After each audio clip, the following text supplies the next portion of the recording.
1991 एक ऐसा साल जिसने दुनिया का पावर बैलेंस हमेशा के लिए बदल दिया। एक तरफ था यूएसए और एक तरफ था यूएसएसआर, लेकिन अचानक हुआ कि एक सुपर पावर खत्म हो गई और आज हम समझेंगे द एंड ऑफ बाइपोलैरिटी। बिल्कुल इजी लैंग्वेज में हम इसको समझने वाले हैं, ठीक है। और इस वीडियो को एंड तक देखिएगा क्योंकि मैं आपको notes plus exam questions plus PYQs approach सारी चीजें जो है मैं आपको बताने वाली हूं। चलिए स्टार्ट करते हैं। तो सबसे पहले हम देखते हैं कि फॉर्मेशन कैसा हुआ सोवियत यूनियन का। तो जो सोवियत यूनियन है बेटा, वो बनी थी 1917 के अंदर। जब बोल्शेविक रिवॉल्यूशन हुआ उसके तुरंत बाद ही जो सोवियत यूनियन है उसको बना दिया गया था। सोवियत यूनियन यानी कि USSR, union of Soviet socialist Republic, जिसे हम आज क्या बोलते हैं, रशिया बोलते हैं। यूएसएसआर मतलब रशिया।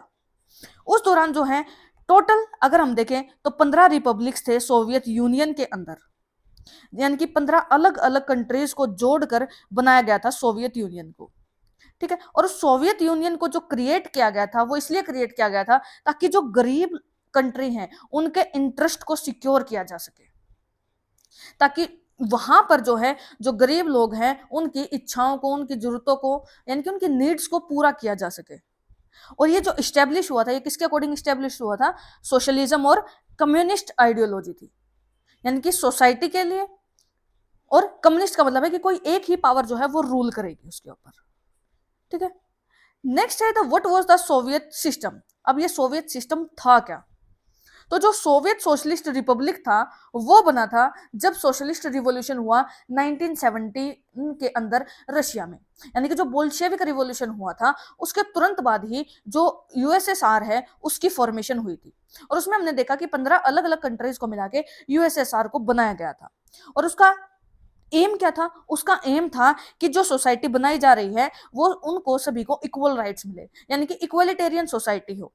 और उस सोसाइटी में सिर्फ जो है इक्वलिटी ही इक्वलिटी होनी चाहिए, और कैपिटलिज्म का एंड होना चाहिए, और प्राइवेट प्रॉपर्टीज का भी एंड होना चाहिए। यानी कि उसके ऊपर एक कोई भी पर्सन रूल करेगा और वो जो करेगा वो रूल करेगा कि गरीब लोगों के लिए। तो इसी को जो है वो सोवियत सिस्टम बोला जा रहा है। अगर हम दूसरे शब्दों में बोलें तो सोवियत सिस्टम क्या है? एक सोवियत यूनियन है जिसने खुद को ही इस्टेब्लिश किया है, ठीक है। Economic features of the Soviet system. Economic features क्या थे? तो जो सोवियत सिस्टम है बेटा वो किसके ऊपर बेस्ड है? सोशलिज्म के ऊपर। किसके ऊपर बेस्ड है? सोशलिज्म के ऊपर। जहां पर सारे के सारे जो जहां पर सारे के सारे जो डिसीजंस हैं वो किसके द्वारा लिए जाते हैं? वो लेती है गवर्नमेंट। कोई भी प्राइवेट प्रॉपर्टी यहां पर एग्जिस्ट नहीं करती। एग्जिस्ट नहीं करने का मतलब है कि प्राइवेटली कुछ नहीं होता, सब कुछ कौन कर रहा है? गवर्नमेंट कर रही है। गवर्नमेंट क्या करेगी? अपने इकोनॉमिक डिसीजन भी गवर्नमेंट ले रही है, एडमिनिस्ट्रेशन भी गवर्नमेंट चला रही है, और जितने भी डिसीजंस लिए जा रहे हैं देश के लिए वो जो है गवर्नमेंट ले रही है। सोवियत सिस्टम में क्या था? एक प्लान्ड इकोनॉमी थी। प्लान इकोनॉमी का मतलब है कि हमें फ्यूचर में जो है वो कैसे कैसे क्या क्या करना है, क्या क्या प्लान्स बनाए गए हैं, और जो अकाउंट्स हैं उनको इस तरीके से रीडिजाइन किया गया कि हमें फ्यूचर में इन इन रिसोर्सेज की जरूरत पड़ेगी, और इन इन रिसोर्सेज, ये जो रिसोर्सेज है ये करंटली हमारे पास अवेलेबल है और उन्हीं का वो यूज कर रहे हैं। अब यहां पर क्या था कि जो मिनिमम स्टैंडर्ड ऑफ लिविंग थी, मिनिमम स्टैंडर्ड ऑफ लिविंग का मतलब है कि वो सिचुएशन जहां पर पर्सन को सभी फैसिलिटीज मिलती हो जो नॉर्मल लोगों को नहीं मिल पाती, ठीक है। कि यहां पर जो है हर तरह की, यानी कि ये देखो, minimum standard of living means a situation, एक सिचुएशन है in which a person has all those facilities, उन एक पर्सन के पास वो सारी फैसिलिटीज हैं without which it is difficult for him to develop normally, जो उसके लिए डेवलप करना, नॉर्मली डेवलप करना मुश्किल है। वो सारी चीजें हैं उसके ऊपर। अनएम्प्लॉयमेंट नेग्लिजिबल है, यानी कि वहां पर बेरोजगारी है ही नहीं, एग्जिस्ट ही नहीं कर रही है। एडवांस कम्युनिकेशन सिस्टम है, और जो स्टेट की ओनरशिप है वो क्या है? डोमिनेंट है, यानी कि वहां पर जो किसका राज चल रहा है? गवर्नमेंट का राज चल रहा है। स्टेट का कंट्रोल है लैंड के ऊपर भी और प्रोडक्टिव एसेट्स के ऊपर भी। कंज्यूमर इंडस्ट्री जो है वो बहुत ज्यादा एडवांस है, यानी कि मैन्युफैक्चरिंग जो है एक छोटी सुई से लेकर बड़ी से बड़ी कार का सारा मैन्युफैक्चरिंग कौन कर रहा है? गवर्नमेंट कर रही है। और बहुत बड़े बड़े रिजर्व्स हैं, किसके?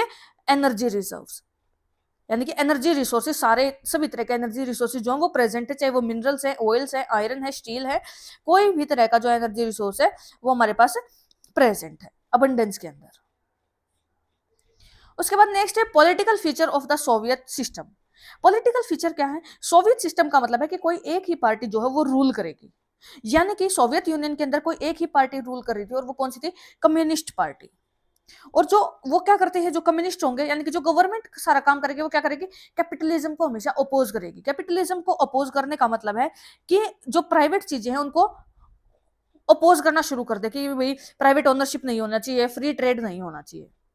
यानी कि किसी भी दूसरी पॉलिटिकल पार्टी का वो किसी भी तरह की कोई भी फ्रीडम जो है वो नहीं देंगे कि आप दूसरी वहां पर कोई भी पॉलिटिकल पार्टी बने, वो उसको बनने से पहले ही क्या कर देंगे? डिस्ट्रॉय कर देंगे। यानी कि वो क्या चाह रहे हैं?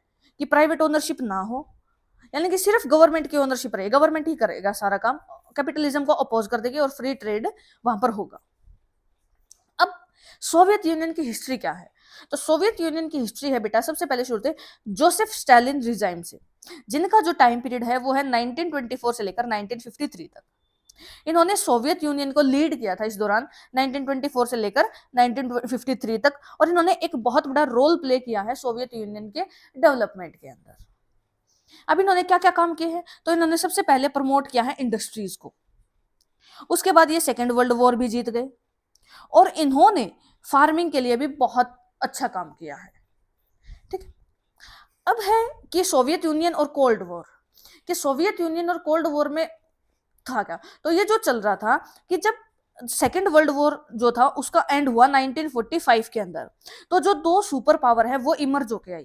पहले थी यूएसए और दूसरी थी यूएसएसआर, यानी कि जिनके पास पावर सबसे ज्यादा है।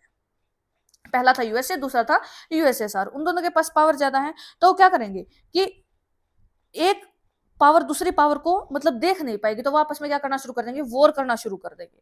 अब ये दो सुपर पावर हैं, तो इसीलिए क्या हो गया कि जो कोल्ड वॉर है वो स्टार्ट हो गया, कि वो एक दूसरे से जेलस फील कर रहे हैं। अब वो डायरेक्टली तो एक दूसरे के ऊपर वार नहीं कर रहे हैं, लेकिन फिर भी वो क्या कर रहे हैं? जेलस फील कर रहे हैं।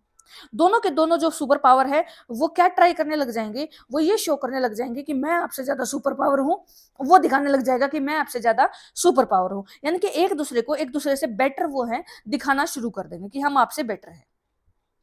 ठीक है, देन उसके बाद है निकिता क्रुश्चेव। निकिता जो क्रुश्चेव है उन्होंने कमांड ले ली थी सोवियत यूनियन की जोसेफ स्टालिन के बाद, और इन्होंने मेन पॉइंट्स इनके क्या क्या थे कि एक तो क्यूबा जो मिसाइल क्राइसिस हुआ था वो इन्हीं के दौरान हुआ था। स्पेस रेस का मतलब है कि जो स्पेस शटल्स बनाए गए थे, यानी कि अंतरिक्ष में जाने के लिए जो सारे डेवलपमेंट हुए हैं वो इन्हीं के मतलब जो इनका टाइम पीरियड था उसी दौरान हुए हैं सारे के सारे। जैसे कि इन्होंने स्पुतनिक को लॉन्च करवाया, यूरी गैगरिन को जो है स्पेस के अंदर भेजा, और इन्होंने जो है बर्लिन वॉल भी बनाई थी। तो इन्होंने जितने भी मेन इवेंट्स किए हैं वो ज्यादातर किसके नाम है? निकिता क्रुश्चेव के नाम है। यानी कि चाहे वो क्यूबा का मिसाइल क्राइसिस हो, चाहे स्पेस रेस हो, या फिर बर्लिन की वॉल बनाई गई हो, वो सारे ही किसने बनाए थे? निकिता क्रुश्चेव ने। अब इफेक्ट क्या पड़ा कोल्ड वॉर का सोवियत यूनियन के पास ऊपर?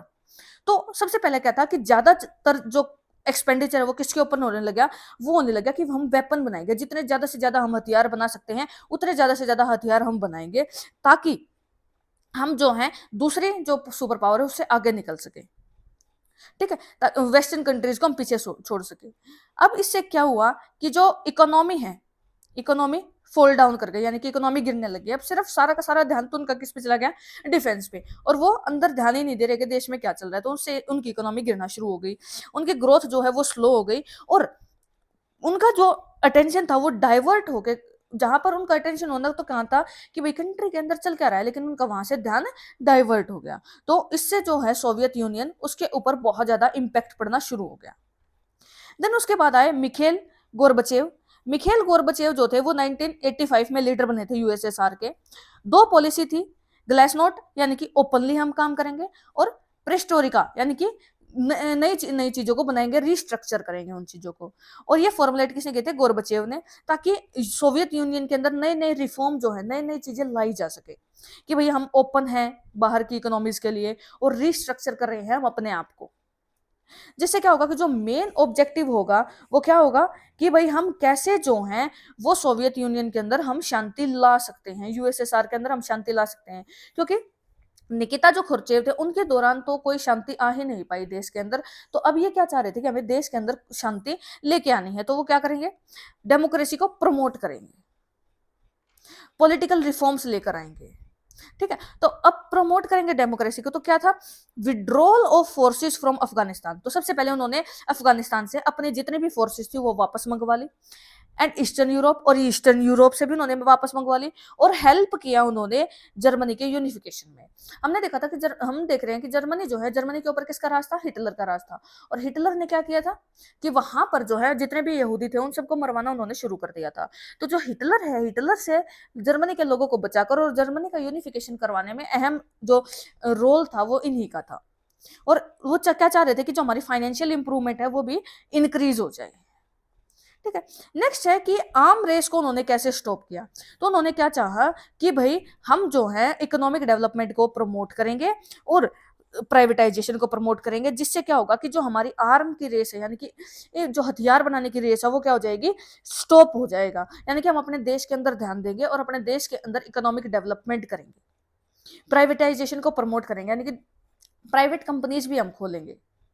ठीक है, अब डिसोल्यूशन कैसे हुआ सोवियत यूनियन का। तो जो गोर्बचेव थे उन्होंने क्या किया, वो चाह रहे थे कि सोवियत यूनियन के अंदर नए नए रिफॉर्म्स लेके आए जाए। नए नए रिफॉर्म्स का मतलब है कि नई नई चीजें जो है वो उसके अंदर जो है डेवलप की जाए, लेकिन वो एफर्ट्स जो चाह रहा था वो अनसक्सेसफुल रहा। इससे क्या हुआ कि जो वो रिफॉर्म्स चाह रहा था वो रिफॉर्म्स धीरे धीरे काम करते, यानी कि धीरे धीरे रिफॉर्म लेकर आते, लेकिन लोगों ने उसको अपोज करना शुरू कर दिया, क्योंकि वो क्या चाह रहे थे कि उन सारी चीजों से बच के बिल्कुल अलग रहना चाह रहे थे। और ना ही जो गोर्बचोव है उसको किसी भी तरीके से, किसी भी साइड से उसको कोई सपोर्ट नहीं मिल पा रहा था। और 1989 में जो बर्लिन की जो वॉल थी उसको भी गिरा दिया गया, और यहां से जो है वो डिसइंटीग्रेशन हो गया किसका, सोवियत यूनियन का, यानी कि सोवियत यूनियन टूटना शुरू हो गया। रशिया जो है 15 भागों में डिवाइड हो जाएगा। और 1991 में क्या हुआ कि जो सोवियत यूनियन है वो कंप्लीटली डिसइंटीग्रेट हो गया, यानी कि वो टूट गया अलग अलग कंट्रीज के अंदर। अब रीजंस क्या थे डिसोल्यूशन में सोवियत यूनियन के, तो पहला था कि लोगों की जो इच्छाएं हैं, एस्पायरेशंस हैं, वो फुलफिल नहीं कर पाई। उसके बाद जो डोमिनेंसी थी वो किसकी थी, ब्यूरोक्रेसी की थी, यानी कि सारे का सारा काम गवर्नमेंट कर रही है, यानी कि सारा का सारा काम कम्युनिस्ट पार्टी के अंदर है, वो ही सारा संभाल रही है कि गवर्नमेंट करेगी। जो छोटे से छोटे काम से लेके बड़े से बड़ा काम सारा का सारा गवर्नमेंट करेगी, कोई प्राइवेट इंडस्ट्री नहीं है। लोग कोई अपना काम नहीं कर सकते हैं, ना कोई बाहर से किसी तरह की जो उन्हें ह्यूमैनिटेरियन जो एड है वो मिलती है, वो भी नहीं मिल रही है। तो जिसके कारण वो क्या करेंगे, लोगों की इच्छाएं मरनी शुरू हो जाएंगी। हैवी एक्सपेंडिचर था मैन्युफैक्चरिंग के ऊपर, यानी कि जो वेपन्स का जो मैन्युफैक्चर किया जा रहा था, यानी कि जो हथियार बनाए जा रहे थे उनके ऊपर ज्यादा खर्च किया जा रहा था, और हम जो है वो वेस्टर्न कंट्रीज से पीछे छूटते जा रहे थे, जो रशिया के लोग हैं। रशियन डोमिनेंस जो है वो खत्म होता जा रहा था, इकोनॉमी जो है वो खत्म हो गई थी, लोगों की जो फ्रीडम थी वो भी खत्म होती जा रही थी। और सबसे बड़ा कोज क्या था कि जो इमरजेंस थी लोगों की कि हमें फ्रीडम चाहिए, लोगों के जो दिमाग में, वो कहां से मिली उनको, गोर्बचेव के रिफॉर्म से। क्योंकि वो चाह रहा था ना प्रिस्टोरिक और ग्लासनोट की वही ओपननेस, प्राइवेटाइजेशन, वो चाह रहा था कि प्राइवेट लोग आए यहाँ पर जो है इंडस्ट्री सेटअप करे, प्राइवेट इंडस्ट्रीज भी यहाँ पर हों। तो उससे भी लोगों के मन में जो था वो क्या रहने लग गया कि भाई हमें जो है वो क्या करना है, हमें चाहिए फ्रीडम। ठीक है, उसके बाद है नेक्स्ट की कॉन्सिक्वेंसेज जो हैं वो क्या क्या है डिसोल्यूशन ऑफ सोवियत यूनियन कि क्या क्या कॉन्सिक्वेंसेज हुए। तो सबसे पहले कोल्ड वॉर का एंड हो गया, अमेरिका जो है वो सुपर पावर बन के उभर गया, क्योंकि दो ही पावर थे, एक तो यूएसए और एक यूएसएसआर। अब यूएसएसआर तो क्या हो गया, खत्म हो गया, सुपर पावर कौन बच गया, सिर्फ यूएसए बच गया। ठीक है, कौन बच गया, सिर्फ यूएसए बच गया। ऊपर से जो आर्म रेस थी वो भी क्या हो गई थी, खत्म हो गई थी कि ज्यादा से ज्यादा हथियार कौन बनाएगा, ये जो है ये रेस भी खत्म हो गई। सोवियत यूनियन भी खत्म हो गया और 15 नई कंट्रीज जो है वो बन गई थी। रशिया जो है उसमें से सोवियत यूनियन में सबसे ज्यादा, मतलब जो उसका सक्सेसर है वो रहा था रशिया। सोशलिस्ट आइडियोलॉजी है वो खत्म हो गई, और कैपिटलिस्ट जो आइडियोलॉजी है वो वहां पर आ गई थी। यूएसएसआर के अंदर कम्युनिस्ट पार्टी को बैन कर दिया गया। यूएसएसआर के अंदर क्या हुआ, जो कम्युनिस्ट पार्टी थी उसको बैन कर दिया गया था। ठीक है, अब वो कंट्रीज जिनको इंडिपेंडेंस मिली सोवियत यूनियन से, वो क्या कर रहे हैं, वो अडॉप्ट करते हैं डेमोक्रेसी और कैपिटलिज्म। जैसे ही वो सोवियत यूनियन से आजाद हुए, उन्होंने क्या चाहा कि हमें डेमोक्रेसी मिले, यानी कि जो काम होगा वो by the people for the people, of the people, लोगों का होगा, लोगों के लिए होगा और लोगों के द्वारा किया गया होगा। ठीक है। और कैपिटलिज्म यानी कि प्राइवेट कंपनीज भी हम एंटर कर सकती हैं और प्राइवेटली काम वहां पर होने शुरू हो गए। रशिया को हर तरह के जो राइट्स है वो मिल गए सोवियत यूनियन से, जैसे कि परमानेंट मेंबरशिप मिल गई उसको सिक्योरिटी काउंसिल के अंदर, यूएन नेशन की, और न्यूक्लियर स्टेट के अंदर भी, क्या वो न्यूक्लियर पावर भी बन गया था रशिया। ठीक है। और जो सारी की सारी ट्रीटीज जो सोवियत यूनियन ने बनाई थी वो अब जो है वो रशिया परफॉर्म कर रहा है। इससे रशिया को तो फायदा हुआ क्या कि एक तो वो परमानेंट मेंबरशिप मिल गई उसको सिक्योरिटी काउंसिल के, यूनाइटेड नेशंस का है जो, और दूसरा न्यूक्लियर स्टेट का स्टेटस भी उसको मिल गया। और जितने भी जो ट्रीटीज बनाई गई थी सोवियत यूनियन की वो परफॉर्म कौन कर रहा है, रशिया। ठीक है। अब नेक्स्ट जो है बेटा वो है आप लोगों का शॉक थेरेपी क्या है। शॉक थेरेपी के बारे में देखना है। जब सोवियत यूनियन डिसइंटीग्रेट हुआ 1991 के अंदर, तो जो शॉक थेरेपी है वो क्रिएट की थी किसने, वर्ल्ड बैंक ने और आईएमएफ ने, ताकि जो कैपिटलिस्ट सिस्टम है वो नई नई कंट्रियों में लाया जा सके। इसके अंदर क्या था कि वो जो है वो पैसा प्रोवाइड कर रहे थे कि जो नई नई कंट्रीज बनी थी उनको, ताकि जो है अब वहां पर सोशलिस्ट जो आइडियोलॉजी जो बिल्टअप करी थी सोवियत यूनियन ने, और जो इंडस्ट्रीज गवर्नमेंट के अंडर काम कर रही थी, अब वो जो है प्राइवेटली भी काम कर सकती हैं, क्योंकि ये नहीं था कि वो सारा का सारा इंडस्ट्रीज का काम जो है वो गवर्नमेंट करेगी, नहीं, अब जो है प्राइवेट भी उसके अंदर इंटरेस्ट ले सकती है। यानी कि सोशलिस्ट से क्या बना दिया, कैपिटलिस्ट सिस्टम जो है वहां पर इंट्रोड्यूस कर दिया गया उन सभी 15 की 15 कंट्रीज में। इसमें क्या था कि शॉक थेरेपी के अंदर एक प्रोविजन डाला गया कि सारे गवर्नमेंट इंडस्ट्रीज को प्राइवेट हैंड्स में दे दिया गया, उनका ऑक्शन कर दिया गया और प्राइवेटली उनको लोगों ने खरीद लिया। दूसरे शब्दों में अगर मैं बोलूं तो सीधी सीधी बात है कि जो गवर्नमेंट सेक्टर है उसको प्राइवेट सेक्टर में तब्दील कर दिया गया शॉक थेरेपी के अंदर। ठीक है। यानी कि अब वहां पर गवर्नमेंट का राज नहीं है, अब वहां पर प्राइवेट का भी थोड़ा बहुत राज है, यानी कि पार्टनरशिप 50-50 के लगा लो अगर हो गए कि भाई गवर्नमेंट भी है और अब प्राइवेट भी लोग वहां पर काम कर पा रहे हैं। अब उसके बाद शॉक जो पर्पस था वो क्या था, तो शॉक थेरेपी का तो पर्पस जो था बेटा वो ये था कि एक तो प्राइवेटाइजेशन होना चाहिए स्टेट्स का।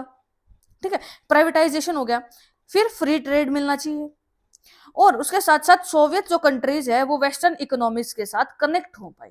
यानी कि जो 15 टूटी थी, जो 15 अलग नई कंट्रीज बनी हैं वो वेस्टर्न इकोनॉमीज के साथ जो है वो कनेक्ट हो जाए। और आप रिजल्ट्स तो देखोगे शॉक थेरेपी की, तो वो आप ये मानोगे कि वो कंप्लीटली अनसक्सेसफुल रहे। रशिया का जो इंडस्ट्रियल स्ट्रक्चर था वो टोटली कोलैप्स कर गया, कोलैप्स का मतलब है टोटली गिर गया, रशियन करेंसी गिर गई। अब वो चाह तो अच्छा रहे थे, वो क्या चाह रहे थे कि प्राइवेटाइजेशन आएगा, फ्री ट्रेड होगा, जो सोवियत यूनियन है वो कनेक्ट हो जाएगा अलग अलग इकोनॉमिक्स के साथ, लेकिन रिजल्ट ये रहे कि जो रशिया है वो टोटली मतलब नीचे की तरफ गिर गया, उसकी करेंसी भी गिर गई, इंडस्ट्रियल स्ट्रक्चर भी कोलैप्स हो गया उसका, जितने भी उसने मतलब उसके अंदर रिफॉर्म करना चाहे थे वो भी क्या हो गए, अनसक्सेसफुल हो गए। और जो सोशल वेलफेयर सिस्टम था वो भी डिकंस्ट्रक्ट हो गया, बड़ी बड़ी कंपनियां जो हैं उनको छोटे छोटे दामों के अंदर खरीद लिया गया, और इकोनॉमी जो है इकोनॉमी के अंदर इनइक्वालिटी ज्यादा आ गई, फूड क्राइसिस हो गए, और उन्होंने ब्लैक मार्केटिंग को एनकरेज करना शुरू कर दिया। ब्लैक मार्केटिंग का मतलब है कि लोग जो हैं वो टैक्स का पैसा नहीं दे रहे गवर्नमेंट को, वो अपने पास ही रख रहे हैं। ठीक है। शॉक थेरेपी को जो है बिगेस्ट गैरेज सेल भी बोला गया है हिस्ट्री के अंदर, क्योंकि इसमें जो है बड़ी बड़ी कंपनी को कोड़ियों के दाम पर खरीद लिया गया था। जो बड़ी बड़ी कंपनियां थी जो कि करोड़ों के दामों की थी उनको बिल्कुल सस्ते में खरीद लिया गया। अब ये सारी चीजें क्यों हुई थी, तो ये हुई थी वहां के सिटीजन्स के कारण। उन्होंने जो है बढ़ चढ़कर पार्टिसिपेट किया था ऑक्शन के अंदर, वो वाउचर्स वहां के सिटीजन्स ने खरीदे जो कि पहले ही ब्लैक मार्केटर्स थे, यानी कि वो लोग थे जो टैक्स दे ही नहीं रहे थे गवर्नमेंट को। ठीक है। लेकिन उनको क्या था, पैसों की जरूरत थी, और उन्होंने अपोजिट में बैठकर गवर्नमेंट से ही गवर्नमेंट की कंपनियां खरीद ली और कोई टैक्स भी नहीं दिया गवर्नमेंट को। तो किससे क्या हुआ कि उनकी जो इकोनॉमी है वो कोलैप्स कर गई। ठीक है। कम्युनिस्ट कंट्रीज एंड इंडिया, जो रिलेशन थे इंडिया और कम्युनिस्ट कंट्रीज के बीच में वो स्टार्टिंग से ही अच्छे रहे हैं। रशिया ने बिल्कुल स्टार्टिंग से ही इंडिया की हेल्प की है, और दोनों का ही ड्रीम क्या था कि हम मल्टीपोलर वर्ल्ड बनाएंगे। दोनों ही कंट्री डेमोक्रेसी के अंदर बिलीव करती हैं, और इंडिया और रशिया के बीच में आज तक 80 बायोलेटरल जो एग्रीमेंट्स हैं वो हो चुके हैं 2001 तक। इंडिया जो है सबसे बड़ा बायर है रशिया के हथियार खरीदने में, और वहीं से इंडिया सबसे ज्यादा जो है ऑयल जो है वो इंपोर्ट करता है। रशिया हेल्प करता है इंडिया की बहुत सारे साइंटिफिक प्रोजेक्ट्स के अंदर, और रशिया ही जो हमेशा सपोर्ट करता है इंडिया को कश्मीर के इश्यू पे भी, कि भाई जो कश्मीर है वो इंडिया का है ना कि पाकिस्तान का। ठीक है। अब अरब रिजोल्यूशन क्या है? अरब रिजोल्यूशन है बेटा कि ट्यूनीशिया के बारे में देखेंगे सबसे पहले।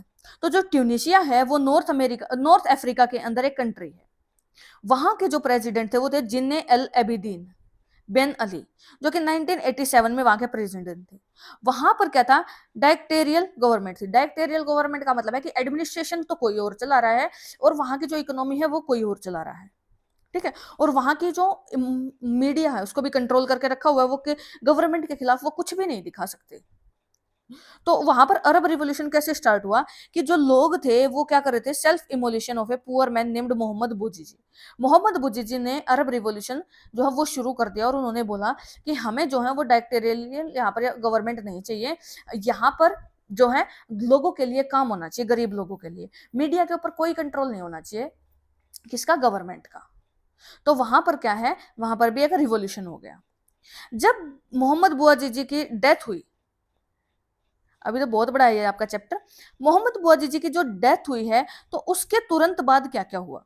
तो जो मोहम्मद बुआजीजी हैं, जब उनकी डेथ हुई तो कोई स्ट्रॉन्ग स्टेप लेने वाला वहां पर बचा ही नहीं था। लोगों के दिलों के अंदर बहुत ज्यादा गुस्सा था। तो लेकिन गुस्सा तो इतना ज्यादा था कि हम पता नहीं ये कर देंगे वो कर देंगे, लेकिन वो कोई मजबूत स्टेप नहीं ले पाए। तो जो लोगों का जो प्रोटेस्ट था वो था तो लार्ज नंबर के अंदर, लेकिन उसको बाद में स्प्रेस कर दिया गया। स्प्रेस कर दिया का मतलब है कि दबा दिया गया उसको, उनके ऊपर गोलियां बरसाई गई गवर्नमेंट के द्वारा। तो लोग जो पीसफुली बैठे हुए थे वो भी पीसफुली नहीं बैठ पाए, उनके बैठे बैठे लोगों के ऊपर ही गोलियां चला दी गई। इसके कारण क्या हुआ कि बहुत ज्यादा प्रोटेस्ट बढ़ गया, वहां पर कर्फ्यू लगा दिया गया और बाद में इमरजेंसी लगा दी गई। और बेन अली ने क्या कर दिया? अपनी पोस्ट से रिजाइन कर दिया, और इससे क्या हुआ कि बेन अली का रूल खत्म हो गया। अब वहां पर लोगों के का जो ट्यूनीशिया रिवोल्ट है वो हुआ क्यों था? तो सबसे पहले था लोगों के दिलों में गुस्सा बहुत ज्यादा था। दूसरी चीज डिक्टेटरशिप। डिक्टेटरशिप का मतलब है कि अब जब एक ही पर्सन कोई रूल करेगा और वो ही आपको बताएगा आपको ये करना है आपको वो करना है, तो आपके अंदर जो है वो गुस्सा धीरे धीरे पनपना शुरू हो जाएगा। देन बाद में आप क्या करोगे? उस बाद में आप उसके लिए प्रोटेस्ट करना शुरू कर दोगे। ऐसे ही ट्यूनीशिया के लोगों ने किया। वहां पर करप्शन बहुत ज्यादा था, पॉवर्टी बहुत ज्यादा थी, अनएम्प्लॉयमेंट बहुत ज्यादा थी, और मोहम्मद बुआजीजी ने क्या किया? सुसाइड कर लिया, जो वहां के जिन्होंने वहां पर रिवोल्यूशन शुरू किया था। ठीक है। अब कॉन्सिक्वेंसेस क्या हुए अरब स्प्रिंग के? तो अरब रिवोल्यूशन सक्सीड नहीं हुआ, कोई बेनिफिट नहीं हुआ सिर्फ ट्यूनीशिया को। लीबिया और सीरिया जो है वो कंप्लीटली डिस्ट्रॉय हो गए अरब रिवोल्यूशन के अंदर, और मिलिट्री रूल वहां पर क्या हो गया? स्ट्रॉन्ग हो गया उन कंट्रीज के अंदर। लेकिन सऊदी अरबिया और बाकी कंट्रीज ने क्या किया बेटा? सिचुएशन को जो समझदारी से वहां पर सिचुएशन को हैंडल कर लिया। अब मिडल ईस्ट क्राइसिस क्या है? तो मिडल ईस्ट क्राइसिस का मतलब है बेटा कि दो टॉपिक होते हैं मिडल ईस्ट क्राइसिस में। पहला तो है अफगानिस्तान क्राइसिस और फर्स्ट गल्फ वॉर, जो कि 1979 से लेकर 1809 तक चला था। अब अफगानिस्तान की पॉलिटिकल सिस्टम कैसे है? अफगानिस्तान जो है वो वर्ल्ड वॉर से और कोल्ड वॉर दोनों से ही अलग रहा था।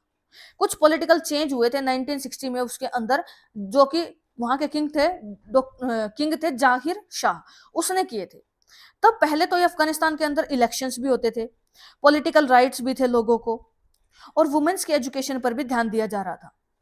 लेकिन जब किंग जाहिर शाह को 1973 में उसी का जो कजन था दाऊद खान, उसने उसको मतलब गिरा दिया या मार दिया और खुद वो वहां पर राजा बन गया, तो उसके बाद वो वहां पर सिर्फ वहां का राजा नहीं, प्रेसिडेंट और प्राइम मिनिस्टर भी बन के बैठ गया। और उसके बाद अफगानिस्तान के जो हालात हैं वो खराब होते चले गए।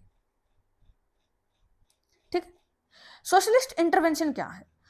5 साल के बाद 1978 में लोगों ने क्या कर दिया कि जो डेमोक्रेटिक पार्टी थी उन्होंने दाऊद खान की जो पार्टी थी उसको गिरा दिया, दाऊद खान का जो तख्ता पलट कर दिया वहां पर, और पदपा एक नई सोशलिस्ट पार्टी आई, यानी कि किसी एक का ही रूल रहेगा। इसके अंदर जो है लैंड रिफॉर्म लाए गए, जिसमें जो है उन्होंने लोगों से लैंड लेना शुरू कर दिया, लैंड के बदले वो लैंड ले रहे हैं और लोगों को लैंड डिस्ट्रीब्यूट भी कर रहे हैं जिनके पास लैंड नहीं है। यानी कि सबसे पहले उन्होंने क्या किया? सोशलिस्ट ने लैंड रिफॉर्म करे कि ज्यादा अमीर लोगों से लैंड ली और गरीब लोगों में बांट दी। इसके कारण क्या हुआ कि जो अफगानिस्तान के जो विलेज के लोग थे वो क्या हो गए, एंग्री हो गए किससे, गवर्नमेंट से। अब ज्यादातर जमीन किसके पास है, गांव वाले लोगों के पास है। अब गांव वाले लोगों से वो जमीन लेकर और गरीबों में बांट दी जाएगी तो वो क्या करेंगे, वो अब गुस्सा होना शुरू हो जाएंगे। तो बहुत सारे जो लोग थे उनके बीच में क्या हो गया, उनको गुस्सा आना शुरू हो गया और उन्होंने अपने लैंड के हाई रेट उन्होंने बोलना शुरू कर दिए। लैंड रिफॉर्म के कारण ही वहां पर क्या हो गया, रिवोल्ट शुरू हो गया। और वहां के गवर्नमेंट ने जब उनको सप्रेस करना चाहा, दबाना चाहा, तो उन्होंने, तो वो सक्सेसफुल नहीं हो पाई। ठीक है, अफगानिस्तान की जो गवर्नमेंट थी वो सक्सेसफुल नहीं हो पाई। अब है यूएसएसआर एंड अफगानिस्तान। तो जो सोशलिस्ट गवर्नमेंट बनी थी अफगानिस्तान के अंदर, उसने हेल्प की सोवियत यूनियन, और सोवियत यूनियन ने हेल्प की अफगानिस्तान में वेपन्स पहुंचाने में और दूसरे मटेरियल्स पहुंचाने के। यानी कि अफगानिस्तान तो हेल्प कर रहा है सोवियत यूनियन की, और सोवियत यूनियन हेल्प कर रहा है अफगानिस्तान की। वो अलग अलग वहां पर वेपन्स भेज रहा है और अलग अलग मटेरियल वहां पर भेज रहा है, जिससे कि विलेजेस को कंट्रोल किया जाए। लेकिन विलेजेस तब भी कंट्रोल नहीं हो रहे थे। 1979 के अंदर क्या हुआ कि सोवियत यूनियन ने अपनी जो है आर्मी भेजी कहां पर, अफगानिस्तान के अंदर। जब वहां पर सोवियत ट्रूप्स आए अफगानिस्तान के अंदर, तो जनरल असेंबली में 34 जो कंट्रीज हैं, मुस्लिम कंट्रीज हैं, उन्होंने क्या किया, अपोज कर दिया कि भाई यहाँ पर जो ट्रूप्स हैं रशिया के, वो यहाँ पर आए हैं क्यों। लेकिन सोवियत यूनियन ने उनकी एक नहीं सुनी और अफगानिस्तान की सिटी के ऊपर फुल्ली अपना कंट्रोल ले लिया और वहां पर धीरे धीरे अपना कम्युनिकेशन सिस्टम जो है वो सेटअप कर दिया। उसके बाद अफगानिस्तान वॉर शुरू हुआ।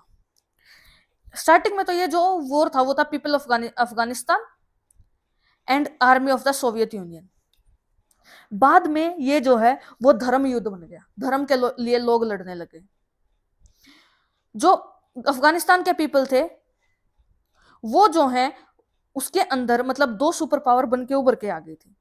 ओसामा बिन लादेन जो कि इस वॉर के अंदर इंक्लूड था, और वो एक टेररिस्ट ऑर्गेनाइजेशन चलाता था, तालिबान और अलकायदा। उसने उन दोनों को भी जोड़ लिया अफगानिस्तान वॉर के अंदर। तभी तो आप देखते हो आजकल कि जो अफगानिस्तान है, अफगानिस्तान पर आर्मी का रूल है, अब तो टेररिस्टों का रूल है वहां पर। एंड कैसे हुआ अफगानिस्तान वॉर का, तो 1985 में जब गोरबाचेव थे प्रेसिडेंट बने सोवियत यूनियन के, तो उसने कुछ चेंज लाने चाहे और उसने सबसे पहला चेंज क्या किया कि अफगानिस्तान से अपनी आर्मी को विड्रॉ कर लिया, वापस बुला लिया, और वहां पर बोल दिया कि वहां पर हमारी कोई आर्मी नहीं रहेगी, अफगानिस्तान की ही आर्मी वहां पर रहेगी। जैसे रशिया की आर्मी वहां से गई तो अफगानिस्तान के अंदर क्या हुआ बेटा कि वॉर जो है वो खत्म हो गया, क्योंकि लोग तो चाह ये रहे थे कि रशिया की आर्मी यहाँ कर क्या रही है, वो अपना वापस चाहिए।